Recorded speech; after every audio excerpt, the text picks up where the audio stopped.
চট্টগ্রামের মধ্যে অনেক নেতৃবৃন্দ ছাত্র জনতা শহীদ হয়েছেন এবং আমরা আজকে যেভাবে আজকে মিটিং করা হচ্ছে, যদি ফ্যাসিস্ট সরকার থাকলে এইভাবে আমাদের মিটিং করা সম্ভব হতো না।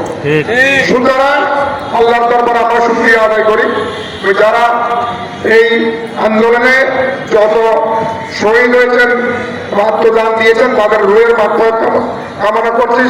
সাথে যারা যারা আহত এখন আহত আছে তাদের আল্লাহর উপরে তাদের যেন করা দান করে সেটা আল্লাহর দরবারে সে ফরিয়াদ করছে। এই 5ই আগস্ট আমাদের বিজয় দুইটা হয়েছে।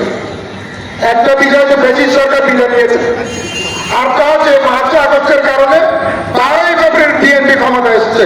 সুতরাং আল্লাহ রাব্বুল আলামিন আমাদের বাংলাদেশ জাতীয়বাদী দলকে দুইটা বিজয় আমাদেরকে দান করেছে। আজকে আমাদেরকে এই বিজয়ের ব্যাপারে শুধু 5ই আগস্টের কথা বললে হবে না।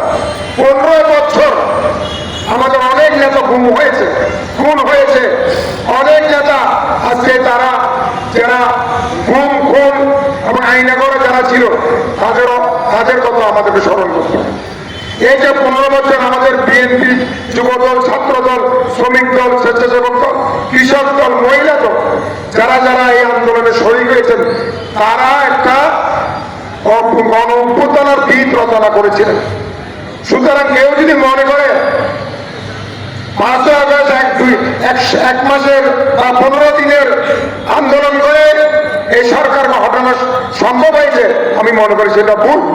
এই আন্দোলনের এই গণঅভ্যুত্থানের ভিত বিএনপি রচনা করেছে। সুতরাং বিএনপির অবদান কোন অবস্থাতে ছোট করে দেখার কোনো কষ্টই আসে না। অনেকে বিভিন্ন ধরনের বক্তব্য দিয়ে শুনি, তাদের নিজের জায়গায় তারা গাইতে থাকে। আমি মনে করি বিএনপির অবদানের কথা অন্য কোনো দল বলবে, বিএনপিকে বলতে হবে। সুতরাং আগামী 14 আগস্ট আমরা যে র্যালি করেছি সেটাকে একটা বর্ণাঢ্য র্যালি, আপনারা সেই র্যালিতে অংশগ্রহণ করবেন। এবং আজকে বিশেষ করে যে চট্টগ্রামের যে ভূমিকা এই আন্দোলনে গণঅভ্যুত্থানে চট্টগ্রামবাসীর ছাত্র জনতা শ্রমিকের যে ভূমিকা সেটা আমরা তুলে ধরতে হবে। আমাদেরকে আমাদের অবদানের কথা আমাদেরকে তুলে ধরতে হবে। যদি কোনো পরামর্শ প্রয়োজন সেটা আমরা আপনাদেরকে সেই সহযোগিতাটা আমরা করতে চাই। আমরা যেটা প্রত্যাশা করব, সর্বোচ্চ একটা উপস্থিতি জাতীয়তাবাদী শ্রমিক দলের যেন থাকে, সেটাই আমরা প্রত্যাশা করব।